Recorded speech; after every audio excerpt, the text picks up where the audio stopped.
बिस्मिल्लाहिर्रहमानिर्रहीम अस्सलाम वालेकुम। Welcome to our academy. Dear students, principles of management का चैप्टर फर्स्ट और आज हम मैनेजमेंट की क्लासिकल थ्योरीज़ पे बात करेंगे। क्लासिकल थ्योरीज़ में इनके पुरानी ये तकरीबन 19th सेंचुरी में जो थ्योरीज़ पेश की गई थी उनके हवाले से है। उन्हीं को हम क्लासिकल थ्योरीज़ कहते हैं और उनमें जो इम्पॉर्टेंट थ्योरीज़ हैं वो है scientific management theory, administrative management by fuels और इसके अलावा मैक्स वेबर की थ्योरी। ये तीन थ्योरीज़ को हम क्लासिकल थ्योरीज़ कहते हैं।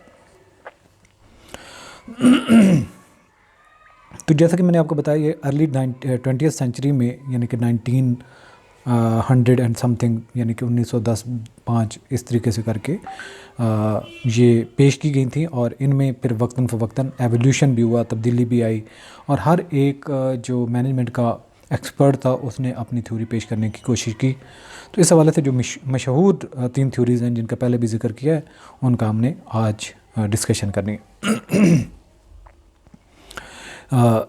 इसको ज़रा गो थ्रू कर लें। Management theories have evolved over time to provide framework and guidelines for effective organizational functioning. The classical theories of management developed in the early 20th century laid the foundation for the understanding and improving managerial practices. This note will focus on three prominent classical theories: scientific management theory, administrative management by Fayol, and Max Weber theory. सबसे पहले scientific management theory, इसका मैं थोड़ा सा लुबे लुबाब आपको बता दूं कि साइंटिफिक मैनेजमेंट थ्योरी बेसिकली ये है कि वो कहते हैं कि हर जो आप प्रोडक्शन प्रोसेस अप्लाई करते हैं उसका कोई ना कोई बेस्ट ऑप्शन है, बेस्ट वे है। उस बेस्ट वे को तलाश करने के लिए आप मुख्तलिफ़ ऑप्शन पे गौर कर सकते हैं और अल्टीमेटली आप एक ऐसे ऑप्शन पे जाते हैं जहाँ पे आप एफिशिएंटली और इफ़ेक्टिवली अपनी प्रोडक्शन को कंटिन्यू करते हैं। और जब आप ये मेथोडोलॉजी अडॉप्ट कर लेते हैं तो यही वो आपकी इफ़ेक्टिव मैनेजमेंट या साइंटिफिक मैनेजमेंट की बेसिस पे बेहतर जो ऑप्शन होता है मामलात को लेके चलने का प्रोडक्शन के हवाले से। तो हमने एक्चुअली साइंटिफिक मेथड पे शिफ्ट होना होता है कि एक इंडिविजुअल जब अपनी प्रोफेशनलिज्म के ज़रिए से एक ऐसे मेथड को अडॉप्ट कर लेता है जो बेस्ट वे होता है।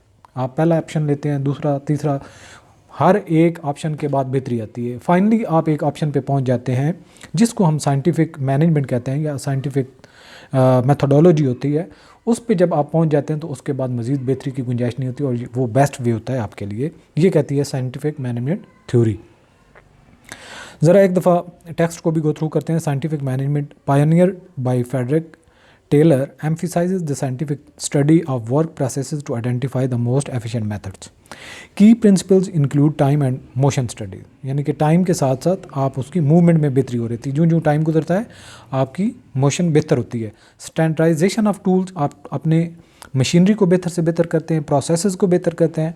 And the belief that there is one best way, और आप इस यकीन के साथ बेहतरी की तलाश में चलते रहते हैं कि एक बेहतरीन तरीका है और वो बेहतरीन तरीका आपने दरियाफ्त करना है to perform each task. Taylor aim to increase productivity by optimising the efficiency of individual workers. तो ये इंपॉर्टेंट बात है। Taylor aim to increase productivity by optimising the efficiency of individual worker, कि जो भी वर्कर है उसकी एफिशिएंसी को या उसकी प्रोडक्टिविटी को कैसे आप बढ़ा सकते हैं, उसके लिए कौन सा बेस्ट मेथड है, उस तक आपने पहुंचना होता है। दूसरा जो हमारे पास क्लासिकल थ्योरीज मैनेजमेंट की हैं उसमें administrative management theory by Fayol है और इसने 14 पॉइंट्स पेश किए थे जिसके मुताबिक अगर आप उन पर अमल दरामद कर लें तो ये जनरल प्रिंसिपल्स हैं, कहीं पे भी अप्लाई करेंगे तो आपके डेफिनेटली रिज़ल्ट अच्छे होंगे, आप बेहतरीन मैनेजमेंट कर सकते हैं। और ये जनरल किस्म के हैं, किसी छोटी से छोटी ऑर्गेनाइजेशन में भी ये प्रिंसिपल अप्लाई किए जा सकते हैं, बड़ी से बड़ी में भी ये अप्लाई किए जा सकते हैं। तो मैं उन 14 का भी जिक्र करता हूँ। यहाँ पे इंपॉर्टेंट जो थ्योरी के प्रिंसिपल्स हैं उन्हीं पे बात की गई है, लेकिन मैं आगे आपको एक दफ़ा उनका जिक्र भी कर लेता हूँ। Henry Fayol's administrative management theory focuses on the broader functions of management. He identified 14 principles of management including जिनमें ज़्यादा इंपॉर्टेंट जो है वो यूनिटी ऑफ कमांड है, यानी कि एक इंडिविजुअल है उसका वो एक ही सबॉर्डिनेट यानी कि एक सबॉर्डिनेट है तो वो एक सुपरवाइज़र के नीचे काम करे। यूनिटी ऑफ कमांड है यानी कि एक कमांड के नीचे वो काम कर रहा हो, ये नहीं है कि उसके 2-3 कमांड करने वाले लोग हों। इसके अलावा स्केलर चेन है यानी कि जितना कोशिश करें कि टॉप लेवल की मैनेजमेंट है, मिडल लेवल की मैनेजमेंट है और लो लेवल की मैनेजमेंट है और 2-3-4 वर्कर हैं, तो ये एक स्केल टाइप बनता है। वर्टिकल आपकी एक चेन ऑफ कमांड बनती है, तो ये ज़्यादा बेहतर होती है बजाय इसके कि आप हॉरिजॉन्टल चेन की तरफ जाए। एंड डिवीजन ऑफ वर्क यानी कि डिवीजन ऑफ वर्क से मुराद ये है कि जितना हो पॉसिबल हो सकता है आप कोशिश करें कि जो स्पेशलिटी है उसको आप फोकस करें, एक इंडिविजुअल को एक ही काम दें जिसमें वो एक्सपर्ट। इसके अलावा Fayol theory emphasizes the administrative aspect of management, providing a general framework applicable to various organizational and industries. तो ये कई इंडस्ट्रीज़ और ऑर्गेनाइजेशन पे अप्लाई कर सकता है, लेकिन एक दफ़ा मैं आपको साथ में जिक्र भी कर देता हूँ कि कौन कौन से 14 पॉइंट्स हैं। सबसे पहला जो फियोल्स के 14 पॉइंट्स हैं उनमें डिवीजन ऑफ वर्क है, दूसरे नंबर पे अथॉरिटी है, एक बंदे के पास अथॉरिटी होनी चाहिए, उसकी प्रॉपर यूटिलाइजेशन होनी चाहिए। ऑर्गेनाइजेशन के अंदर तीसरे नंबर पे डिसिप्लिन होना चाहिए। चौथे नंबर पे यूनिटी ऑफ कमांड, जिसका पहले भी जिक्र कर चुके हैं। यूनिटी ऑफ डायरेक्शन, सब डिपार्टमेंट्स एक डायरेक्शन में जा रही हों और वो सब का इंटीग्रेटेड ऑब्जेक्टिव होना चाहिए, टारगेट होना चाहिए। छठे नंबर पे collective interest over individual interest, यानी कि अपने ज़ाती मफादात के बजाय ऑर्गेनाइजेशन के इंटरेस्ट में सारे मिलकर काम करें। इसके अलावा सातवें नंबर पे जितना बेहतर रिमनरेशन करेंगे उतना वो बेहतर काम करेगा। इसके अलावा सेंट्रलाइजेशन है, पावर जो है वो सेंट्रलाइज होनी चाहिए। इसके अलावा स्केलर चेन पे वो बात करता है कि स्केल, जिस पे पहले भी मैंने बात की। इसके अलावा ऑर्डर है, यानी कि लॉ एंड ऑर्डर भी कह सकते हैं, या फिर एक ऑर्डर दिया जाता है तो उसको प्रॉपर एग्जीक्यूट किया जाता है। इसके अलावा 11वें नंबर पे कहता है कि इक्विटी होनी चाहिए, सबको बराबरी के सतह पर ट्रीट किया जाना चाहिए। 12वें नंबर पे वो कहता है stability of tenure of personal है, यानी कि जिस पीरियड के लिए उनको रखा गया है उसके अंदर पर्सनैलिटी जो भी आप एंगेज करते हैं, हायर करते हैं, उनके अंदर टेन्योर जो है वो स्टेबल होना चाहिए। इनिशिएटिव लेने वाला एक आपके पास मैनेजमेंट होनी चाहिए। इसके अलावा एस्पिरिट डी कॉर्प्स है। तो ये हैं 14 जो हेनरी फ्योल के जो 14 पॉइंट्स या 14 प्रिंसिपल्स जिनकी बेसिस पे मैनेजमेंट आप बेहतर तरीके से कर सकते हैं। तीसरे नंबर पे जो क्लासिकल थ्योरी है वो मैक्स वेबर्स की थ्योरी है, जो कि ब्यूरोक्रेसी को जो है वो ज़्यादा तरजीह देता है कि ब्यूरोक्रेटिक स्टाइल हो ऑर्गेनाइजेशन के अंदर, तो उसको इफेक्टिवली मैनेज करता है। इम्पर्सनल रिलेशनशिप होने चाहिए, यानी कि फॉर्मल रिलेशनशिप होने चाहिए बजाय इसके कि इनफॉर्मल ये होता है कि बिल्कुल आप खुल्लम खुल्ला बगैर किसी डर हेजिटेशन के आप काम करते हैं, जबकि फार्मल जो होता है वो फार्मेलिटी की बेसिस पे होता है। इम्पर्सनल होता है, उसमें आपके पर्सनल ताल्लुकात नहीं होते, सिर्फ काम से काम रखना होता है। तो ये ब्यूरोक्रेटिक स्टाइल है और मैक्स वेबर इसका जो है वो ऑथर है। Max Weber's bureaucratic theory emphasises the importance of rational and efficient organisational structure, यानी कि एक तो रेशनल होना चाहिए, मुनासिब होना चाहिए, इसके अलावा एफिशिएंट ऑर्गेनाइजेशन का स्ट्रक्चर होना चाहिए। He introduce the concept of bureaucracy characterised by hierarchical structure, division of labour, clearly defined roles and responsibilities, जहाँ के यानी कि एक स्ट्रक्चर अच्छा हो, डिवीजन ऑफ लेबर जो है वो मुनासिब हो, यानी कि जो जिसका काम है वो काम करे, clearly defined roles and responsibility, हर एक की जो रोल है रिस्पॉन्सिबिलिटी है उसको क्लियर करना है। इसके अलावा इम्पर्सनल रिलेशनशिप होने हैं, फॉर्मल ना हूँ बल्कि फॉर्मल हूँ, इनफॉर्मल रिलेशनशिप ना हूँ, पर्सनल ना हूँ, इम्पर्सनल रिलेशनशिप हूँ। तो ये सारे के सारे उसने प्रिंसिपल ब्यूरोक्रेसी में भी मुतारिफ करवाए। तो weber believe that a bureaucracy could ensure stability and efficiency within an organization। वो ये कहता है कि एक उसका ये यकीन है कि जो ब्यूरोक्रेसी है वो एक ऑर्गेनाइजेशन के अंदर एफिशिएंसी और स्टेबिलिटी ला सकती है। सो ये थी आज की हमारी थ्योरीज जिनके बारे में ब्रीफली हमने डिस्कशन की। अब हम क्विज़ की तरफ मूव करते हैं। Question number 1, what is the primary focus of scientific management theory? Option A administrative functions, B employee motivations, C efficiency in work processes, D organizational culture। Right option is C efficiency in work processes। Question number 2, which theorist is associated with administrative management? Administrative management के साथ कौन सा theorist जो है वो link है? Frederick Taylor, Max Weber, Henri Fayol, Elton Mayo. Right option is Henri Fayol. Question number 3.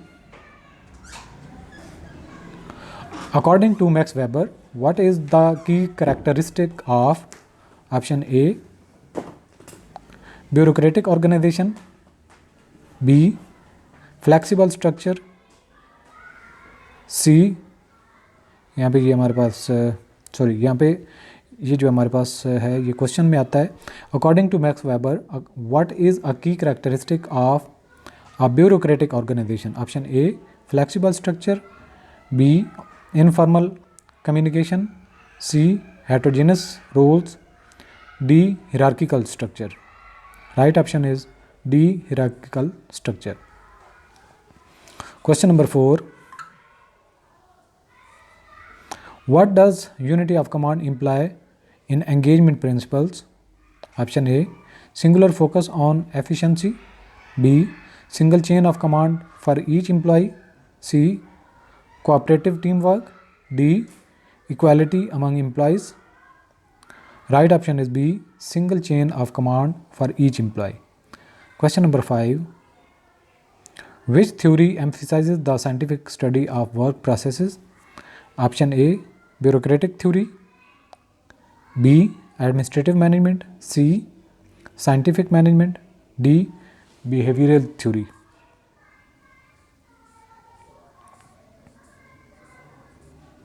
Right option is scientific management.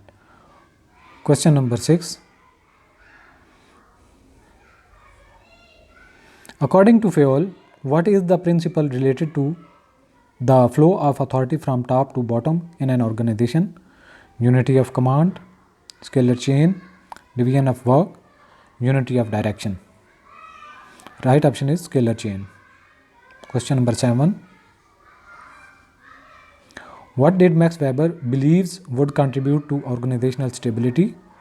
Option A, informal relationships, B, personal affiliations, C, bureaucratic structures, D, employee empowerment. Right option is C, bureaucratic structure. Question number 8. Which principle of management suggests that there should be a clear and unbroken line of communication from the top to the bottom of the organization? Unity of command, division of work, scalar chain, esprit de corps. Right option is scalar chain. Question number 9. What is the central idea behind administrative management theory?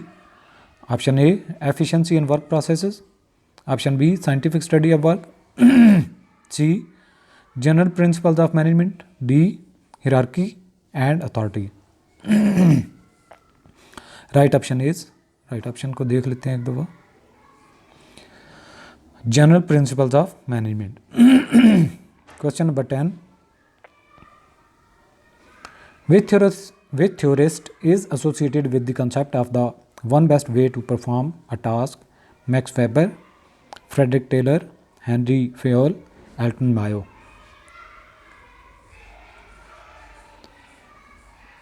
Right option is Frederick Taylor. आज का session यहाँ पे conclude करते हैं. इंशाल्लाह next session में मिलते हैं. अल्लाह हाफिज़.